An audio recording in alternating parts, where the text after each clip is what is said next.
Peço que você abra a sua Bíblia em Mateus 2. Hoje nós vamos lidar com os versículos 13 a 23. Mateus 2, 13 a 23.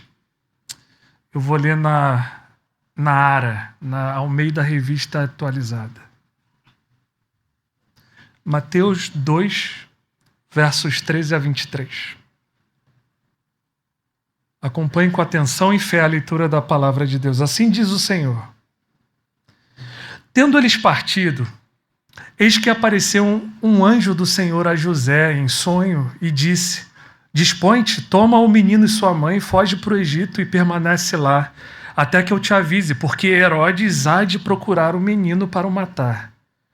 Dispondo-se ele, tomou de noite o menino e sua mãe partiu para o Egito. E lá ficou até a morte de Herodes, para que se cumprisse o que fora dito pelo Senhor por intermédio do profeta. Do Egito chamei o meu filho.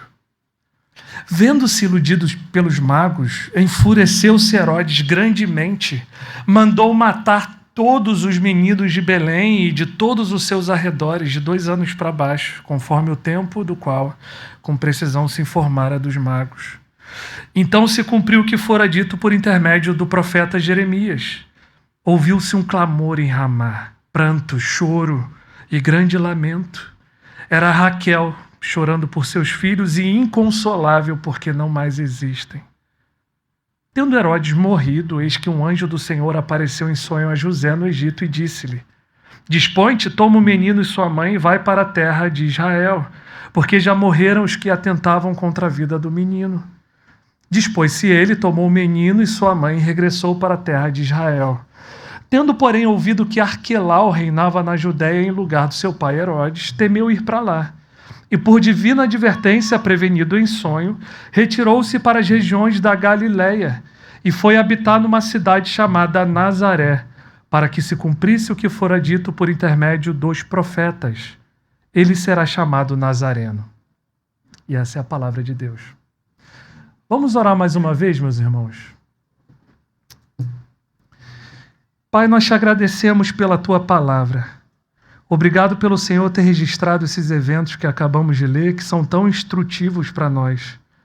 Pedimos que o Espírito Santo ilumine esse texto e nos conduza nos próximos minutos para, de fato, aprendermos o que o Senhor deseja nos ensinar hoje nessa passagem. Que o Senhor produza frutos eternos em nossas vidas, para a tua glória e para a edificação do teu povo. Em nome de Cristo. Amém. Qual é a importância da esperança? Os irmãos têm visto ao longo do mês de janeiro que ela é um dos maiores presentes do mundo, junto com a fé e o amor, né? Mas será que ela é de fato realmente importante? Será que não é só mais uma palavra bonita de campanhas publicitárias? Esperança. Eu estou lendo um livro de um autor chamado Viktor Frankl. Ele foi professor de neurologia e psiquiatria na Universidade de Viena, deu aula também em outras universidades importantes. Não era cristão, era judeu, e ele foi preso pelos nazistas lá durante a Segunda Guerra Mundial e foi enviado ao campo de Auschwitz, no sul da Polônia. Depois ele ainda passou por vários campos de concentração até finalmente ser liberto no fim da guerra. E nesse livro intitulado Em Busca de Sentido, ele fala que a esperança era questão de vida ou morte no campo de concentração.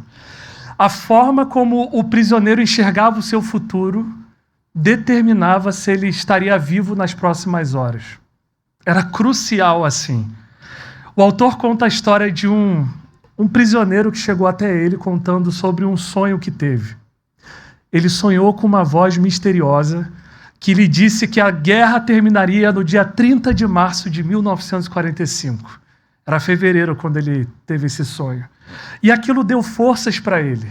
Ele encarou aquilo como uma espécie de revelação divina. Todo aquele sofrimento iria acabar no dia 30 de março. Isso deu forças, revigorou ele. Só que à medida que o grande dia se aproximava, e ele via que as notícias da frente de batalha não eram nada animadoras, aquele homem começou a definhar, até que em 29 de março, o dia anterior ao grande dia, ele foi atacado de uma febre bem alta, começou a passar muito mal. No dia 30 de março, ele começou a delirar e finalmente entrou em coma. No dia seguinte, ele estava morto. E esse não foi o único caso assim. Centenas e centenas, talvez milhares de prisioneiros simplesmente entregaram os pontos por perderem a esperança e morreram em pouquíssimos dias. Você percebe a importância da esperança? Nós, seres humanos, não conseguimos viver sem esperança. A forma como nós enxergamos o futuro impacta bastante como nós vivemos o presente. Ora, você sabe disso. Como é que você acorda numa segunda-feira, sabendo que tem pela frente uma semana cansativa, cheia de demandas complicadas? E como é que você acorda numa segunda-feira, sabendo que terça é o primeiro dia de férias e você já está com aquelas passagens aéreas compradas para a viagem dos seus sonhos? É bem diferente, não é? Isso é uma questão de esperança, irmãos. Agora, e a nossa grande esperança como cristãos? A volta de Jesus, a ressurreição dos mortos, novos céus e nova terra onde habita a justiça, nova criação. Como é que a nossa esperança como povo de Deus afeta a nossa vida aqui nesse mundo quebrado enquanto aguardamos a consumação do reino de Deus? Como a nossa esperança se manifesta na prática? Será que a nossa esperança é forte o bastante para nos segurar diante de grandes sofrimentos? Será que ela seria forte o suficiente para nos sustentar num campo de concentração nazista? Hoje é isso que nós vamos investigar aqui no nosso texto. Nós vamos ver aqui não um tratado sobre a esperança, mas nós vamos ver uma fotografia da nossa esperança em ação. E nós vamos ver 3 coisas a respeito dela. Primeiro, nós vamos perceber que a nossa esperança, às vezes, parece frágil. Em segundo lugar, nós vamos ver que a nossa esperança não nos exime de passar por grandes sofrimentos. E por último, nós vamos ver que a nossa esperança muitas vezes nos surpreende. Ok? Essa é a mensagem de hoje, esse é o nosso plano de voo aqui. Então, a primeira afirmação que eu gostaria de fazer com você, diante do nosso texto, é que a nossa esperança, às vezes, parece frágil. Mas antes de entrarmos no nosso texto propriamente dito, vamos dar um passo atrás para ver o quadro maior. O que está acontecendo aqui na nossa história? O que está acontecendo? Bom, capítulo 2 de Mateus, ele começa com a famosa visita dos magos do Oriente a Jesus. Esse é um texto que a gente lida com ele mais na época de Natal, não é? Você já tentou imaginar a cena daqueles magos vindos, talvez, da Babilônia ou da Pérsia, chegando nas ruas de Jerusalém e começando a perguntar para as pessoas: vem cá, cadê o recém-nascido rei dos judeus? E as pessoas: o quê? É o novo rei dos judeus. Nós vimos a estrela dele lá do Oriente e viemos para adorá-lo. Você consegue imaginar que o alvoroço que aqueles magos causaram em Jerusalém? Sem dúvida, as notícias chegaram rapidamente lá no palácio de Herodes, que tinha ele próprio o título de rei dos judeus. E como você pode imaginar, Herodes não gosta nada daquilo. Que história é essa desses estrangeiros chegarem aqui falando de um novo rei dos judeus? Os judeus já têm rei, tá? Ele chama então aqueles magos no seu palácio, lá no Itamaraty da época, e tem essa reunião secreta com eles. E ele pede que quando eles souberem de detalhes mais precisos sobre o menino, voltem trazendo todas as informações. E a gente se pergunta: por que Herodes quer tanto essas informações sobre essa criança? Bom, lá em Belém, os magos são alertados por Deus em sonho para evitarem passar perto de Herodes na volta. E é isso que eles fazem, eles vão por outro caminho e não dão as informações de Jesus para Herodes. Mas os irmãos notaram? Em todo o capítulo 2 de Mateus, tem um clima de tensão no ar. Eu imagino uma musiquinha de suspense tocando no fundinho o tempo todo do capítulo 2. Tá, tudo bem. Herodes não ficou sabendo das informações precisas de Jesus. Mas será que ele vai esquecer tudo aquilo? Deixa esse menino para lá. Pelo que nós conhecemos de Herodes historicamente, ele não é muito de deixar para lá, é? Você percebe o que está acontecendo aqui na nossa história? Toda a esperança do povo de Deus, nesse momento particular da história da redenção, está se cumprindo. O Messias chegou, ele nasceu. Deus foi fiel ao que prometera no passado. Tudo vai ficar bem agora. Mas, eis que surge Herodes, inseguro e enciumado, e ele tem todo o aparato do Estado à sua disposição. E ele quer saber que menino é esse. Toda a nossa esperança, irmãos, como povo de Deus, está posta nesse garotinho, Jesus, que é uma criança ainda. É nesse ponto que começa a nossa história. Olha de novo, por favor, os versículos 13 a 15. Tendo eles, os magos, partido, eis que apareceu um anjo do Senhor a José em sonho e disse: Dispõe-te, toma o menino e sua mãe, foge para o Egito e permanece lá até que eu te avise, porque Herodes há de procurar o menino para o matar. Dispondo-se ele, tomou de noite o menino e sua mãe e partiu para o Egito. E lá ficou até a morte de Herodes, para que se cumprisse o que fora dito pelo Senhor por intermédio do profeta. Do Egito chamei o meu filho. O nosso texto começa confirmando as nossas suspeitas. Herodes não vai deixar para lá. Ele está indo para Belém para lidar com esse novo menino, esse recém-nascido rei dos judeus. Ele ainda não sabe exatamente quem é Jesus, mas seria apenas questão de tempo encontrá-lo. Então vem essa ordem do Senhor a José. José, foge para o Egito agora e não volte até segundo as ordens. Herodes está vindo atrás de Jesus para matá-lo. Irmãos, que loucura. Vamos parar para pensar aqui. Herodes está vindo a Belém para matar Jesus, que é uma criança ainda. O que está acontecendo? Bom, para a gente entender isso, a gente tem que voltar lá atrás, lá no começo de tudo, voltar num certo jardim. Você lembra no dia em que os nossos primeiros pais pecaram? Lembra? Naquele dia, Deus disse que Ele mesmo colocaria uma inimizade entre o descendente da mulher e a linhagem da serpente. Lembra disso? E essa inimizade, irmãos, vem permeando toda a nossa história. Desde o assassinato de Abel por Caim, até o martírio recente lá no Afeganistão pelo Talibã.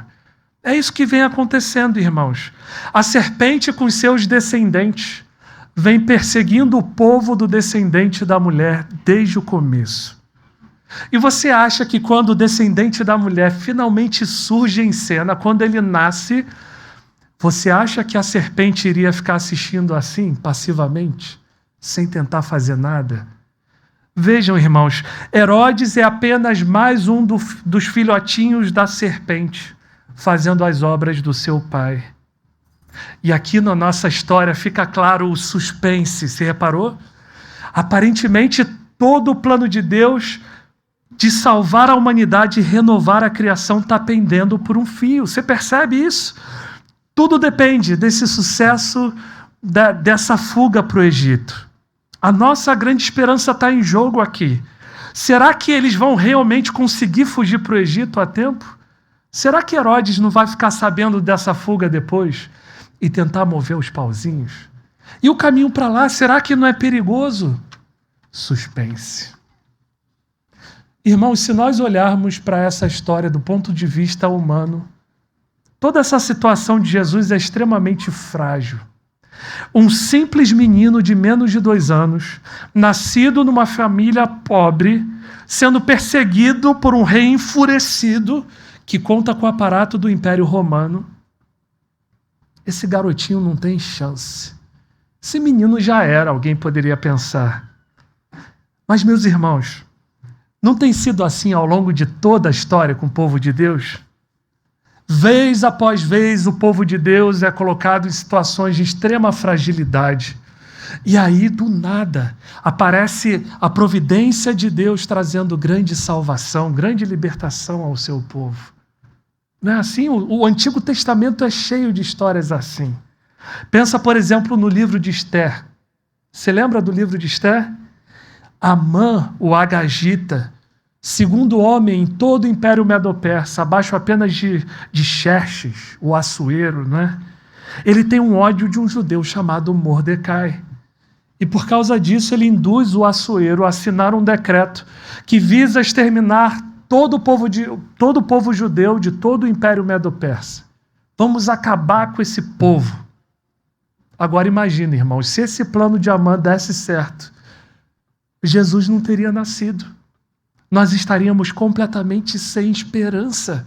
Fica bem claro que Amã é mais um da linhagem da serpente, daquela maldita cobra. Mas o que Amã não sabia é que era a própria rainha do império. Ela era sobrinha do próprio Mordecai, era judia também.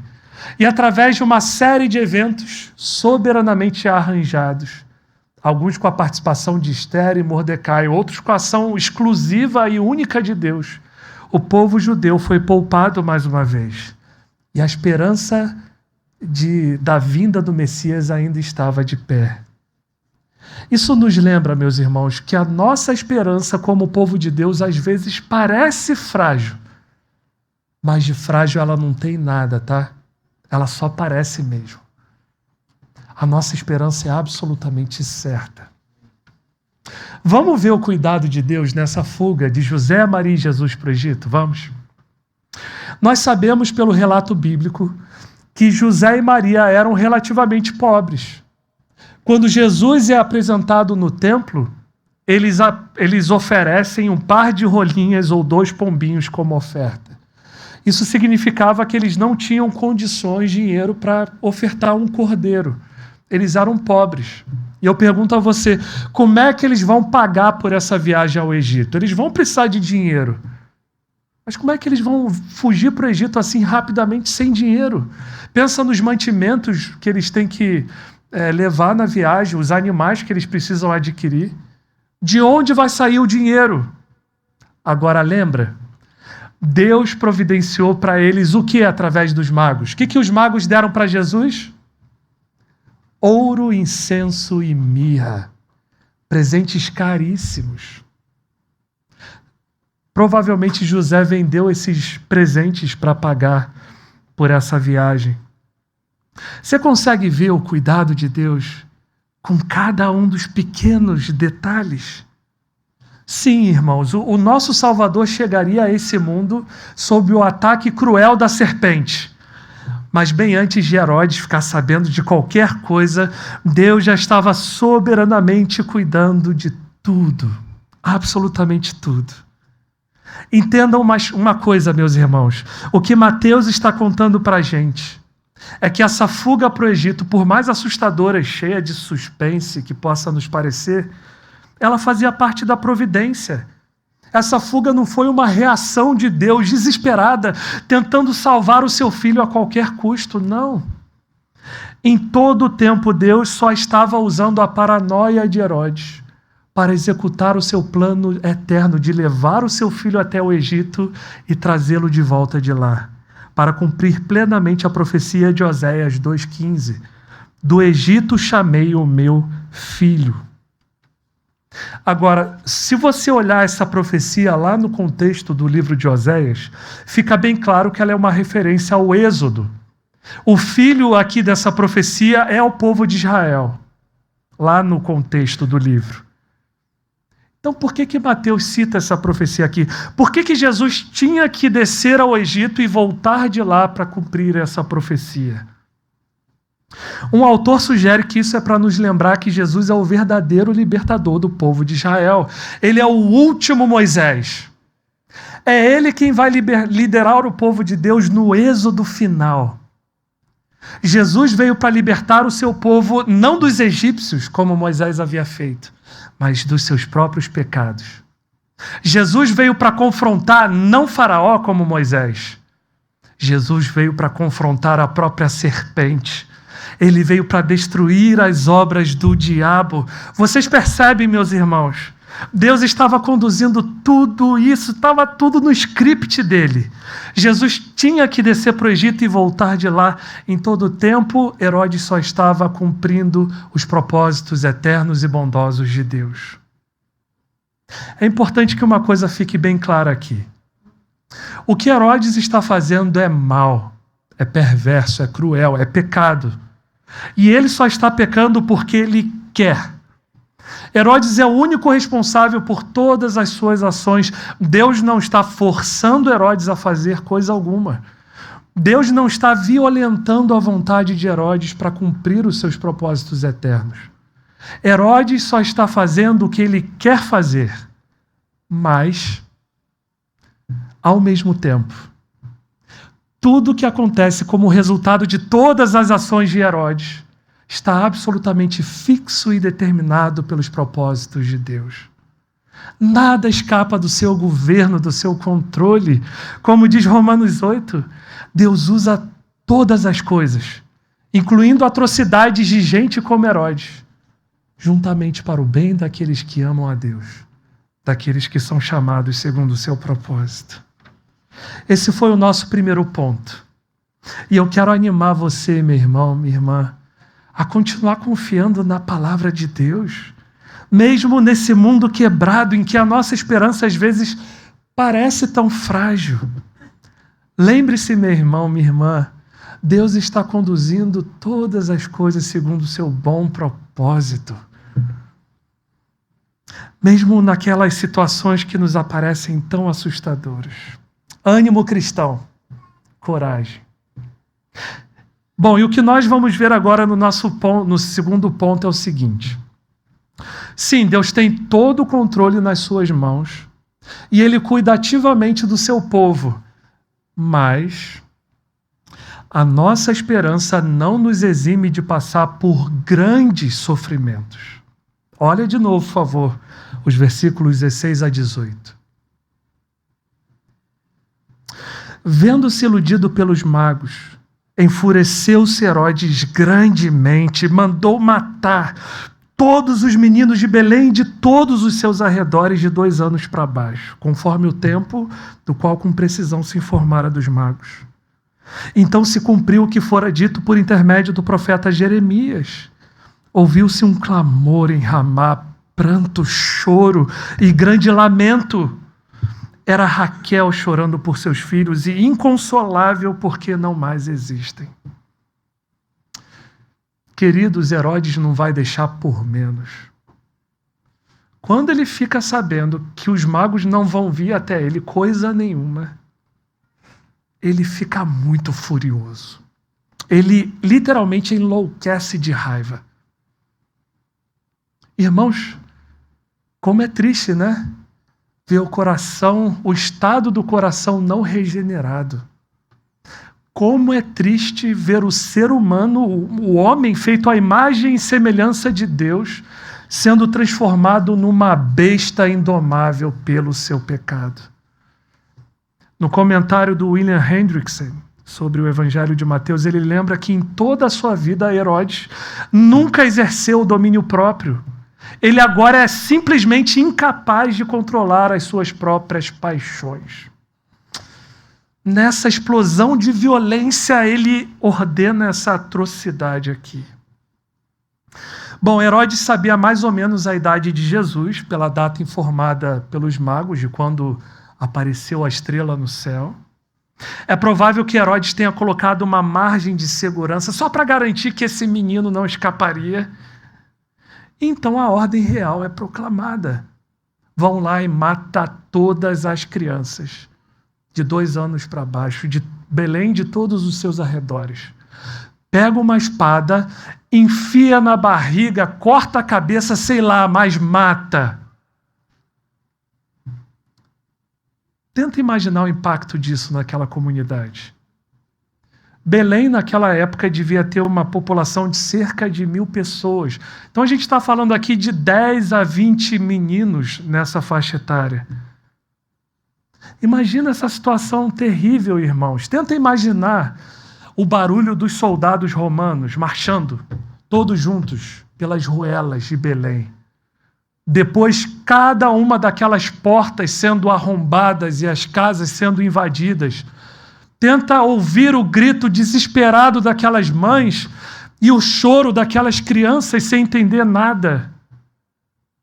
O barulho dos pais tentando em vão salvar os seus filhos, sendo fortemente, violentamente repelidos pelos soldados. Pranto em todas as ruas, pessoas com o coração partido, indignação, medo, profunda agonia, tudo misturado.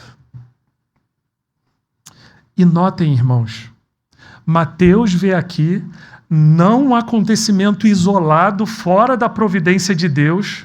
Não. Tudo isso está perfeitamente alinhado com os propósitos de Deus. Está se cumprindo de forma plena e completa a profecia de Jeremias 31:15, do choro de Raquel por seus filhos. Se você olhar esse texto original de Jeremias, você vai ver que ele se refere provavelmente ao exílio do povo de Judá para a Babilônia, em 587 a.C. Na profecia, a Raquel, a esposa favorita de Jacó, ela é retratada como a mãe de todos os filhos de Israel. Você lembra que Raquel deu à luz tanto a José, que foi o pai de Efraim, do reino do norte, quanto a Benjamim, do reino do sul. Então Raquel é retratada como a mãe dos filhos de Israel. E ela está chorando lá em Ramá. Ramá era uma cidadezinha ao norte de Jerusalém, para onde as tropas de Nabucodonosor levaram os cativos de Judá antes de deportá-los para a Babilônia. Você consegue imaginar o choro alto daquela gente que foi levada como cativo para a Babilônia? As lágrimas. A matança havia sido enorme em Jerusalém, nas outras cidades do Reino do Sul. Raquel está lá chorando pelo massacre sofrido pelos seus filhos. E percebe, irmãos, tudo isso debaixo da providência de Deus. Queridos, a nossa esperança não nos exime de passar por grandes sofrimentos. Grandes sofrimentos. Por nós vivemos num mundo quebrado, num mundo que deu as costas ao Criador, marcado pela queda. Deus, por vezes, sim, vai permitir que nós experimentemos as consequências disso. Nós vamos passar por tristezas, lutas financeiras, enfermidades, acidentes, perdas de pessoas queridas e, finalmente, a morte. E, além disso, cristão, por nós vivermos num mundo hostil ao reino de Deus, marcado por essa inimizade, nós vamos, sim, por vezes, experimentar a oposição na própria pele. Por que os meninos de Belém morreram, hein? Não foi por causa de Jesus? Sim, por fazerem parte do mesmo povo de Jesus, aqueles meninos lá de Belém entraram na mira de Herodes. E querido irmão e querida irmã, isso vai acontecer conosco também. É algo que a gente deveria esperar. Você sabia que 1 a cada 7 cristãos no mundo é perseguido? Queridos, nós não sabemos por que Deus, na sua sabedoria, na sua providência soberana, permitiu esse massacre em Belém. Mas nós podemos afirmar com toda certeza o que tudo isso não foi. Não foi indiferença da parte de Deus. Deus não estava salvando o seu menino de Herodes e largando os outros para lá para morrer. Não, irmãos. Jesus sim foi poupado naquele momento, mas porque ele deveria voltar para o Egito, voltar para Israel do Egito, viver uma vida perfeita de obediência à lei de Deus, no nosso lugar como nosso representante federal, e finalmente morrer terrivelmente na cruz, uma morte substitutiva no lugar do seu povo, no lugar daqueles meninos que foram mortos em Belém também. Eles precisavam de redenção igual. Eles tinham um pecado original. Irmãos, muitas vezes nós não vamos entender a providência de Deus. Ela às vezes pode ser amarga. Mas podemos confiar em Deus, na sua sabedoria. Os seus propósitos são sempre bondosos. Alguém já disse que a pior coisa que Deus poderia fazer conosco seria nos deixar viver uma vida totalmente segura e confortável aqui nesse mundo. Você sabe o que iria acontecer, não sabe? Historicamente, quando o povo de Deus experimenta longos períodos de calmaria, o que acontece? Ele se desvia. Não seria amoroso Deus fazer isso conosco. Por vezes, a providência de Deus vai ser amarga. Nós vamos experimentar grandes sofrimentos, mesmo os crentes, os cristãos fiéis a Deus. Tá, mas o que a gente faz com isso? O que a gente faz quando a nossa esperança passa por esses lugares sombrios? A gente faz igual a Raquel. A gente chora. A gente chora sozinho muitas vezes e diante de Deus. Nós vemos alguns salmos assim. A gente chora uns com os outros também. Aliás, essa é uma das coisas que a igreja deve fazer. Chorar com os que choram. Não é assim? A gente chora. Mas veja, não é um choro sem esperança, tá? A gente não entrega os pontos. Se você olhar a profecia de Jeremias, essa do choro de Raquel, ela segue dizendo o seguinte: assim diz o Senhor, reprima a sua voz de choro e enxugue as lágrimas dos seus olhos, pois os seus filhos voltarão da terra do inimigo. Há esperança para o seu futuro, diz o Senhor. Queridos, é verdade que houve um massacre lá em Belém, mas o Messias ainda está vivo. E ele foi para o Egito e voltou depois e efetuou tudo o que era necessário para a nossa redenção. E ele ressuscitou dos mortos.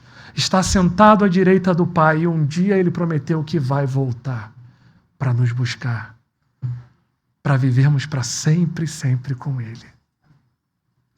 Então, meu irmão, ânimo de novo. Quando a providência de Deus for amarga, chora, pode chorar, e chora diante de Jesus, ele entende o seu choro.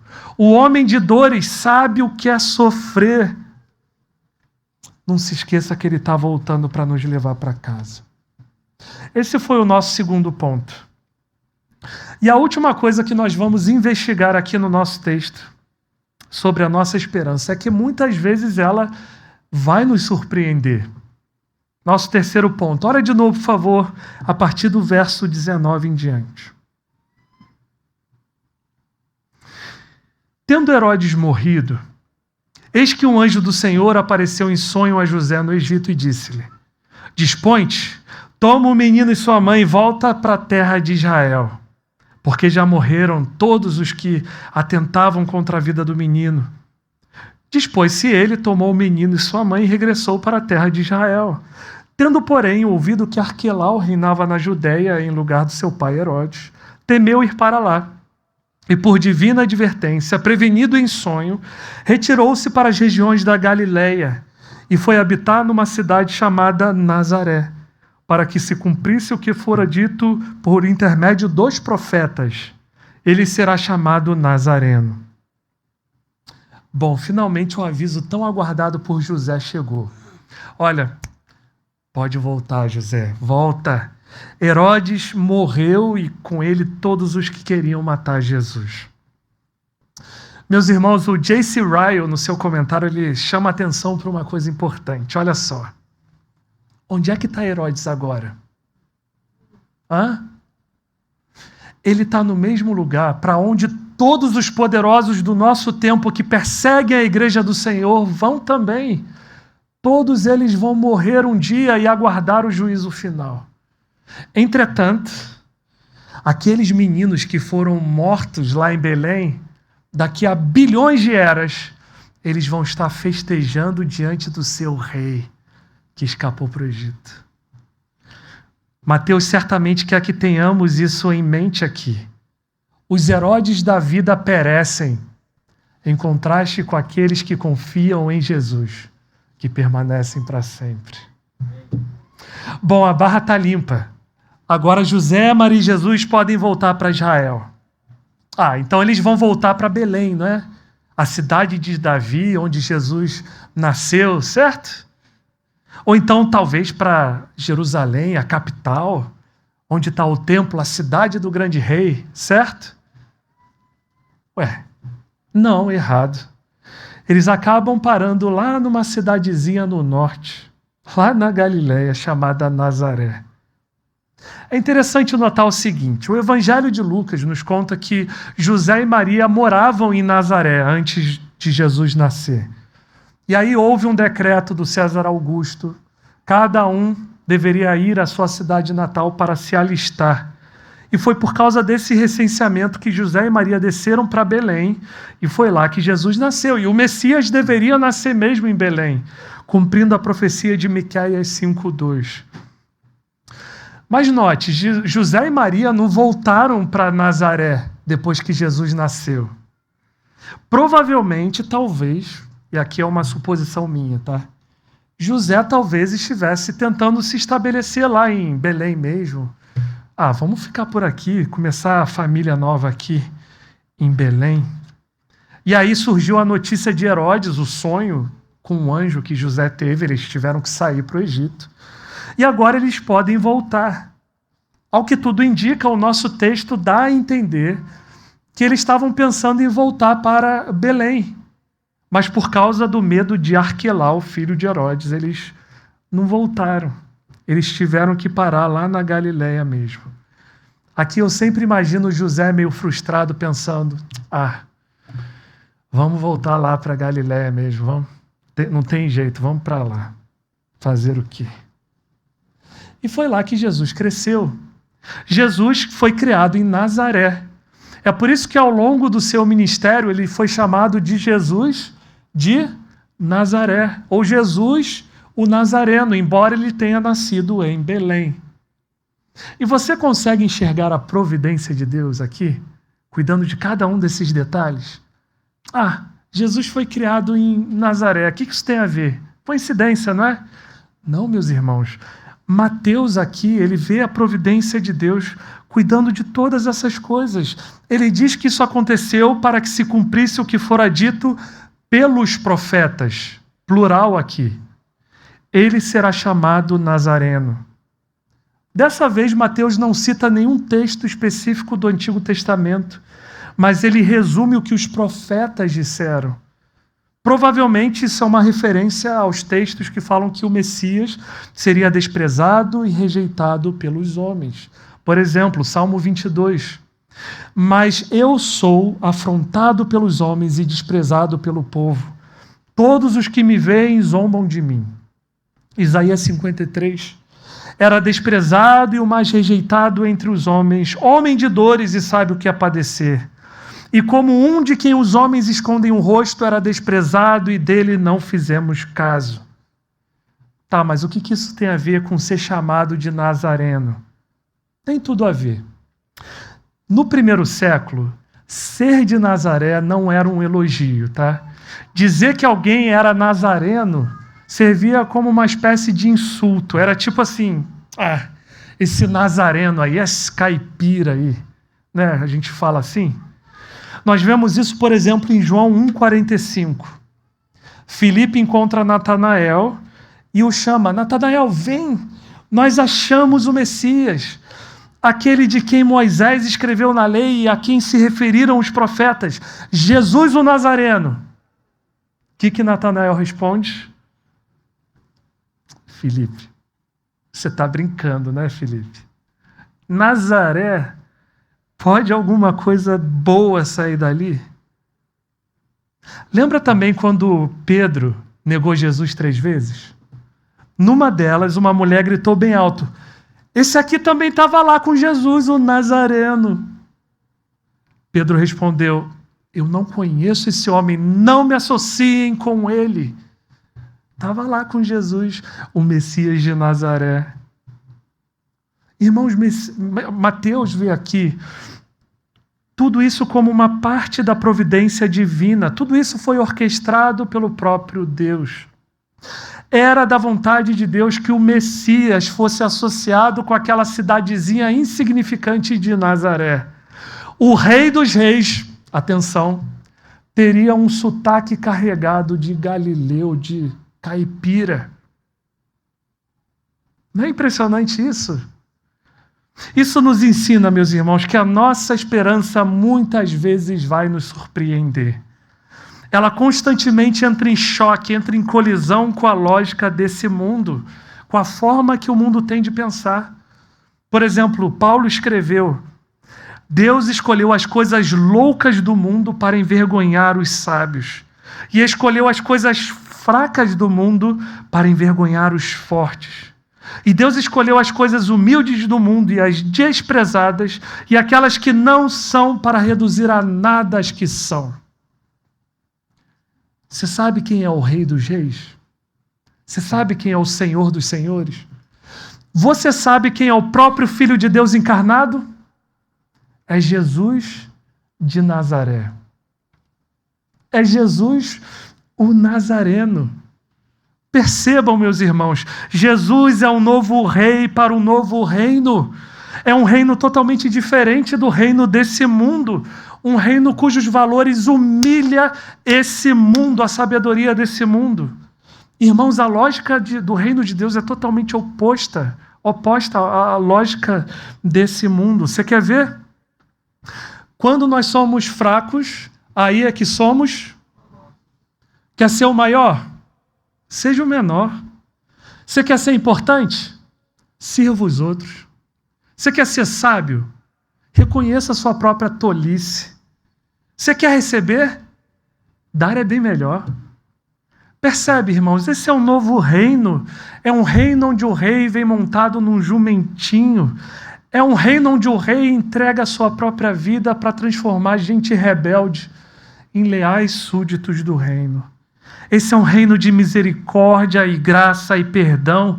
Como disse um amigo meu, um pastor amigo meu, esse é um reino para qualquer pessoa, em qualquer lugar, em qualquer hora. E esse rei desprezado vai receber pessoas desprezadas também no seu reino. Pessoas da Judéia, sim, mas também galileus. Pessoas de Jerusalém, ok, mas também nazarenos. Judeus e gentios, fariseus e publicanos, Nicodemos e o ladrão da cruz. Todos são bem-vindos ao reino de Jesus.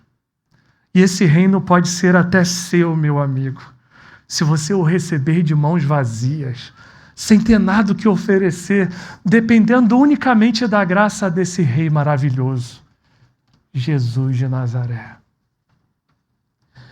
Meus irmãos, como é que vai ser 2022?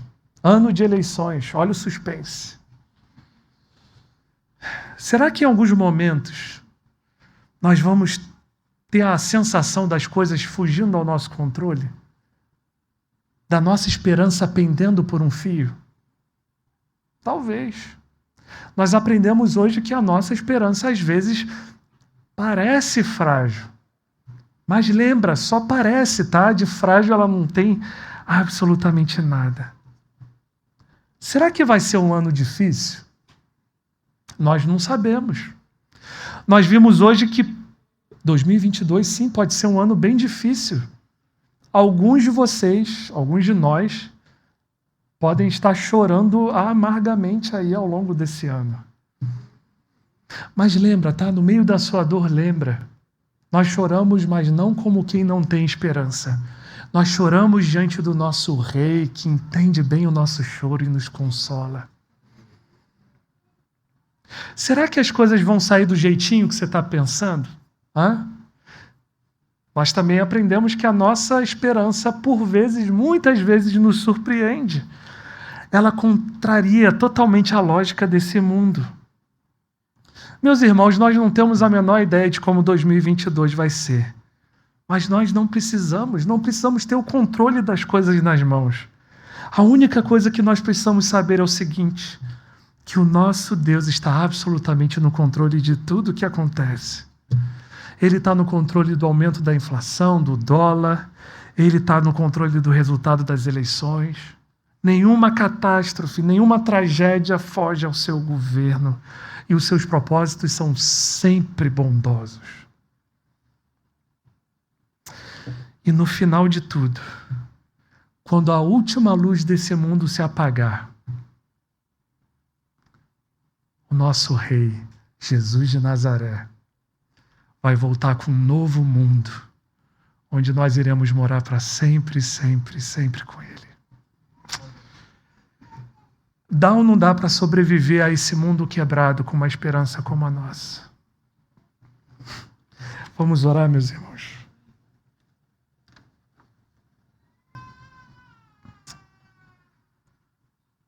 Meu Pai, que reino maravilhoso. Muito obrigado pelo Senhor ter nos transformado de rebelde, de gente que levantava os punhos contra Ti, para súditos do Teu reino, para servos Teus. E mais, e assim, loucamente mais, o Senhor nos transformou em filhos. A todos quanto receberam, deu-lhes o poder de serem feitos filhos de Deus. Ainda não se manifestou o que haveremos de ser, mas quando Ele se manifestar, nós seremos transformados à sua imagem. Senhor, que esperança grandiosa nós temos na volta de Jesus, na nova criação. Recebe toda a glória nessa manhã. E que o teu povo seja edificado, saia daqui alimentado pela tua palavra e viva nesse mundo afora com esperança. Nós oramos assim em nome de Cristo. Amém. Tudo que tens feito, por tudo que vais fazer, por tuas promessas e tudo que és, eu quero te agradecer com todo o meu ser. Te agradeço, meu Senhor. Te agradeço, meu Senhor. Te agradeço por me libertar e salvar, por ter morrido em meu lugar. Te agradeço, Jesus, te agradeço, eu te agradeço, te agradeço por tudo que tens feito, por tudo que vais fazer, por tuas promessas e tudo que és. Eu quero te agradecer com todo o meu ser. E aí? Te agradeço, meu Senhor. Te agradeço, meu Senhor. Te agradeço por me libertar e salvar,